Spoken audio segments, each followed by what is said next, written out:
In an age dominated by technology, there's a uniquely unsettling nature to a handwritten note.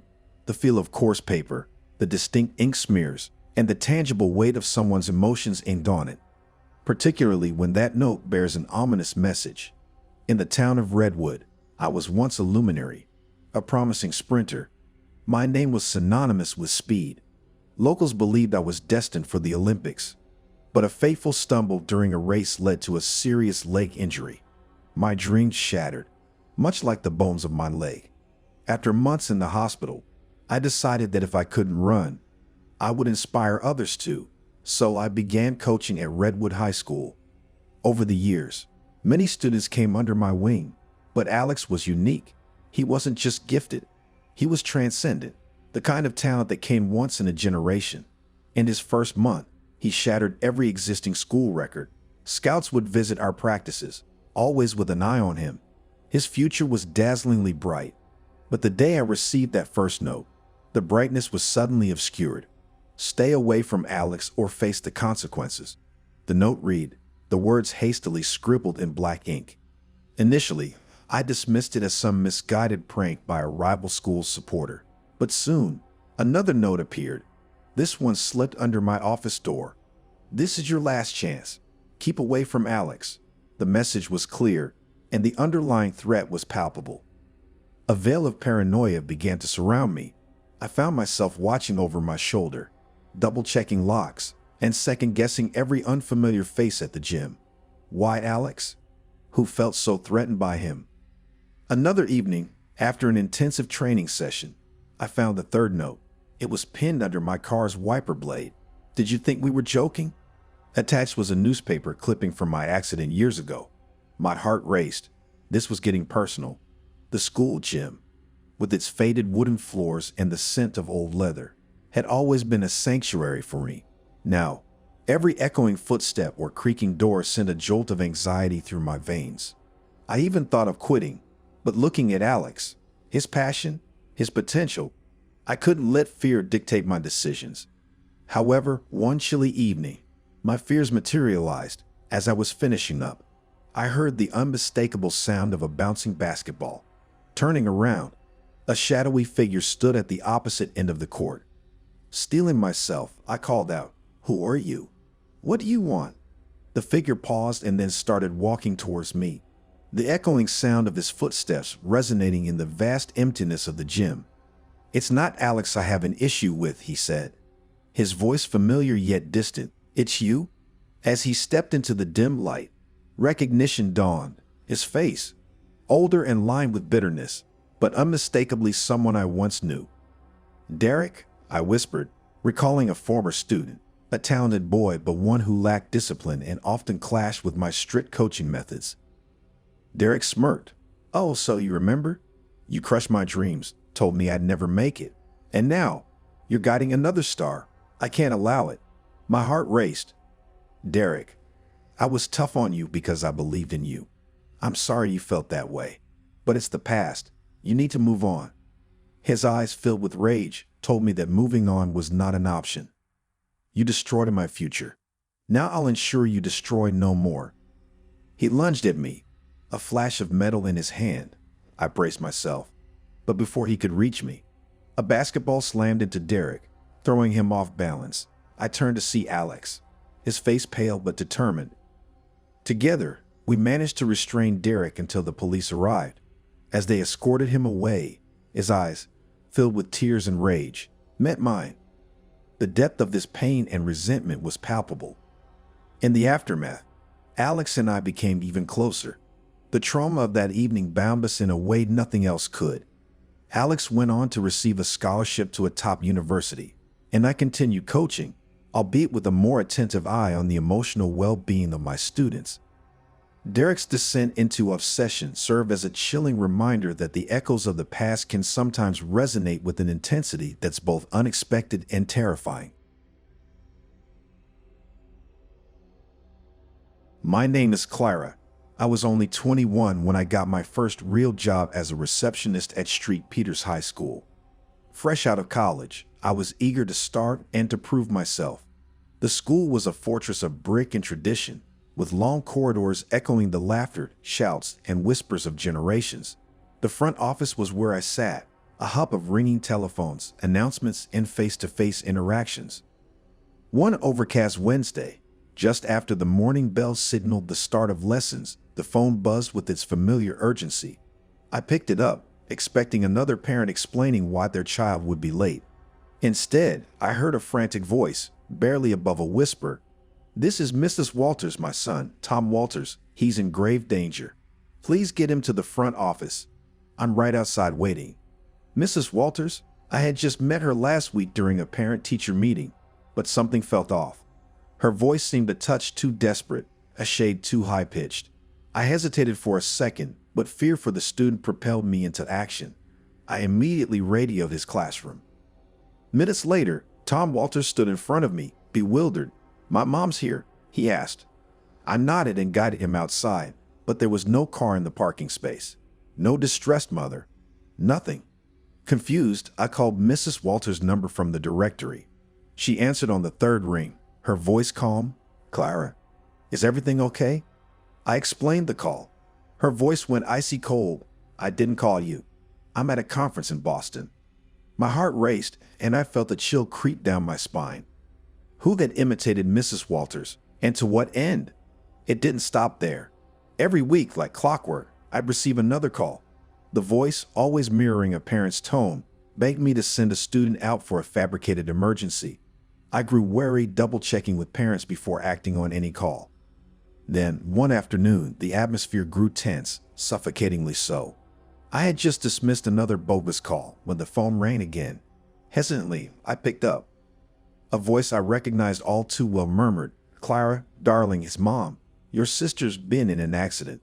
Come out to the car park. Hurry." My heart froze. My younger sister, Emily, had just started college in a neighboring town. The voice had perfectly imitated my mother's tones. The same slight lilt, the same warmth. Panic welled up, but logic held me in check. I excused myself and walked into the adjacent office, out of earshot, and dialed my mother's number. She picked up immediately, shopping music blaring in the background. "Clara? What's up, sweetie?" Relief washed over me. "Mom, are you shopping?" I asked, voice shaky. She laughed. "Yes, at the mall." "Why?" "No reason," I replied, the dread returning tenfold. Who was replicating these voices? And why target me? The school's security tightened. Cameras were installed, and a police report was filed. But the perpetrator remained elusive. My colleagues were supportive, but I felt isolated, always on edge, waiting for the next phone call.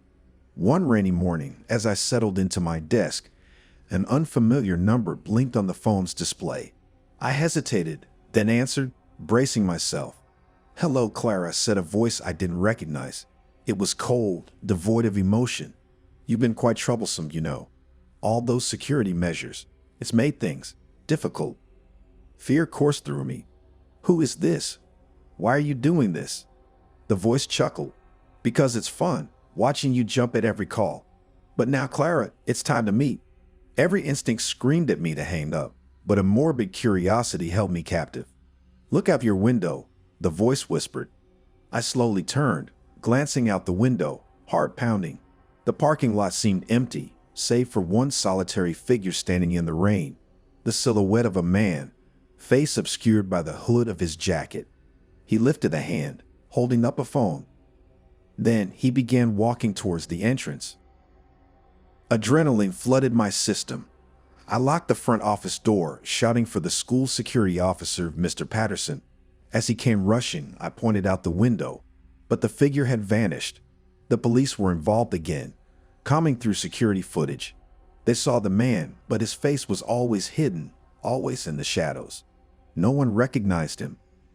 Days turned into weeks, and the calls stopped. The atmosphere at school returned to normal, but the trauma lingered, leaving me always looking over my shoulder. It was during one of these anxious moments that I received a package at the school's front desk. No return address, just my name. With trembling hands, I opened it. Inside was a simple voice recorder. I pressed play. The sounds of numerous voices echoed, all pleading, all desperate, and among them my own voice, distorted, pleading for the calls to stop. But what sent shockwaves of horror through me was the final message. My voice, clear as day, whispering, "See you soon, Clara." The realization hit me. The perpetrator wasn't mimicking voices.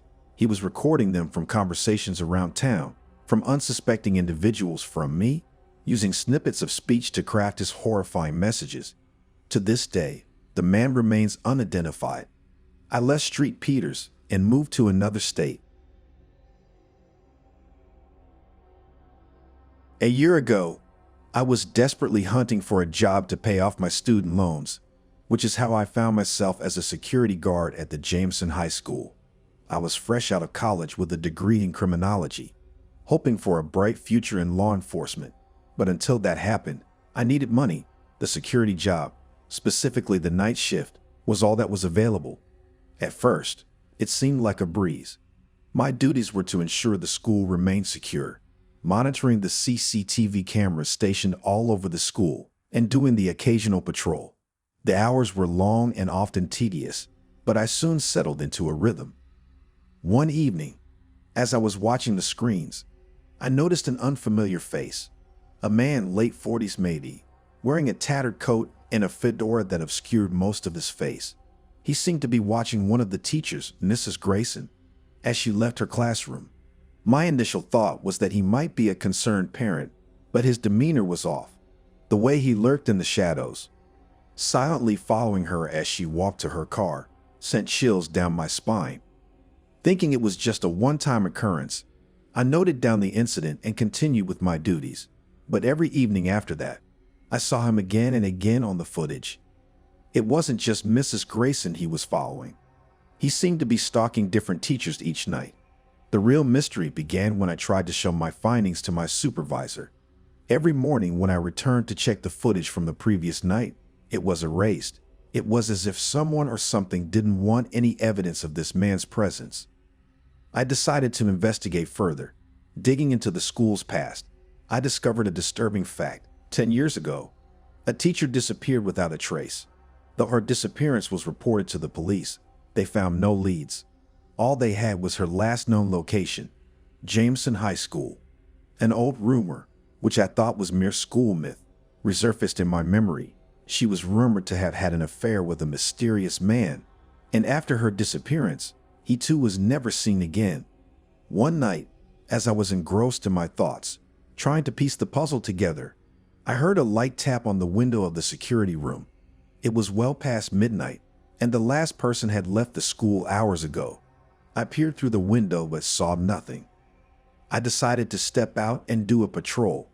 As I walked down the dimly lit hallways, I felt a sense of unease, as if I was being watched. Every time I turned a corner, I thought I saw the tail end of that tattered coat disappearing. I decided to set a trap. The next day, I discreetly installed an extra camera, one that fed directly to my personal laptop and not the main security system. That night, like clockwork, I saw him again, but this time, as he stalked another teacher. He looked directly into my hidden camera, a smirk formed on his face, and for a brief moment, our eyes met. Those cold, dead eyes made my heart race. Suddenly, the lights in the security room flickered and went out. The room was engulfed in darkness. The only light came from my laptop screen, where I could still see him, moving closer to the security room. I tried to stay calm, reminding myself to think logically. My training kicked in. I reached for the flashlight in my pocket and quietly locked the door to the room. Minutes felt like hours. As I listened intently for any sound, I then heard footsteps, slow and deliberate, coming towards the security room. The doorknob jiggled, then silence. Suddenly, a note slid under the door. It read, "You're new here, so I'll give you a piece of advice. Stop looking into things that don't concern you." Terrified, I waited for dawn, clutching the note in my hand. The next morning, I went to the principal with my findings and the note.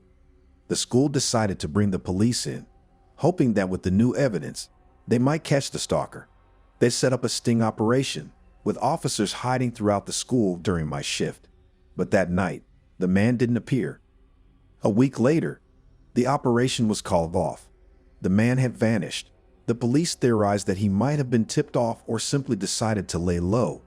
However, one officer, Detective Martinez, approached me. "There's something you should know," he began. "The teacher who disappeared 10 years ago, she had a son, who was rumored to have been deeply affected by her sudden disappearance." Detective Martinez then showed me an old school picture. It was him, the man in the tattered coat. He wasn't just any stalker. He was the son of the teacher who had vanished, searching for answers or perhaps revenge. As weeks turned into months, the school returned to normal. I never saw the man again, but every night during my shift, I couldn't shake off the feeling of being watched. One evening, as I was locking up the security room, I found another note on my desk. It was written in the same handwriting as before. "I'm always watching.